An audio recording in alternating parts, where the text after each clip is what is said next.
O que os na Álida enxergam hoje é uma realidade bem diferente. Ela que vive 107 dos 134 anos de história de Jaraguá do Sul, garante que a pequena província ficou só na lembrança. Aqui não tinha nada. Meu pai tinha a casa aqui de lado, primeiro, e de longe morava um outro, depois outro. Não tinha muita gente. A gente ia na aula, tudo, depois brincava, isso. E o que tinha, antigamente tinha um músico aqui, Graxa chamava-se. Aqui ele fazia baile de tarde para as crianças, a gente dançava com os rapazinhos. Algumas décadas antes de Dona Álida viver aqui os bons tempos da juventude dela, o demarcador de terras Emílio Carlos Jordã chegou para desbravar o pequeno vale praticamente inabitado. A mando da princesa Isabel, trouxe escravos para trabalhar em um engenho de açúcar. Os negros dividiram as terras com os primeiros imigrantes húngaros que chegaram em 1891. Tempos difíceis, mas que teceram um berço de trabalho e desenvolvimento.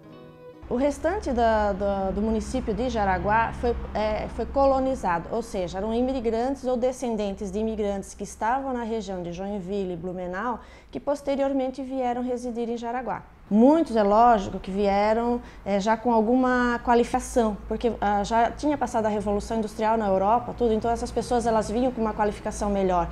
Então eles trouxeram instrumentos agrícolas que não existiam no país, aqui no Brasil, né? Trouxeram conhecimentos técnicos que nós não tínhamos aqui ainda. Por isso que a nossa região aqui de Santa Catarina progrediu muito por causa desses conhecimentos técnicos que foram trazidos. E o empreendedorismo dos colonizadores ganhou um aliado indispensável para a consolidação do desenvolvimento. O ramal ferroviário São Francisco-Rio Negrinho, inaugurado em 1910. Uma mola propulsora, corredor para que os produtos daqui ganhassem o país e fizessem o município ser referência internacional em diferentes matrizes econômicas. Todas as empresas de Jaraguá, você nota que começaram pequenas, começaram com uma micro, pequena empresa e assim foram evoluindo.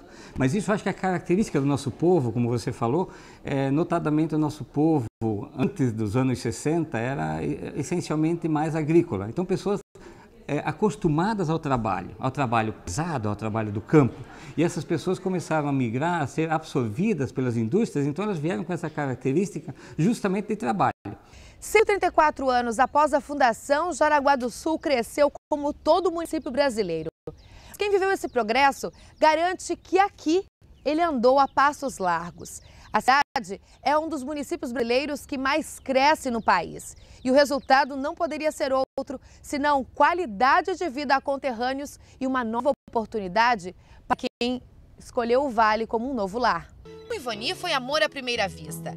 A gaúcha veio morar para cá sem nem mesmo conhecer a cidade, depois que o marido veio transferido.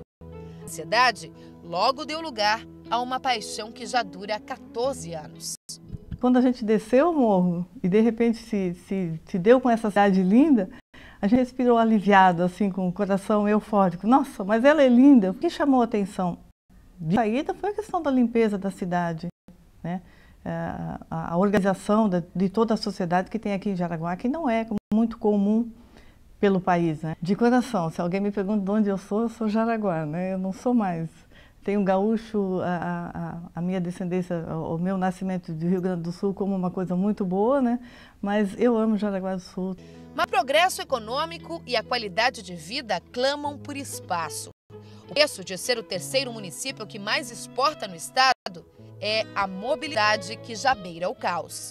Há uma preocupação muito grande de que o nosso potencial de crescimento ele seja arrefecido, né? Ou então ele não consiga desenvolver tudo o que ele poderia desenvolver se nós não tivermos os investimentos, as obras públicas necessárias para que nós continuemos crescendo.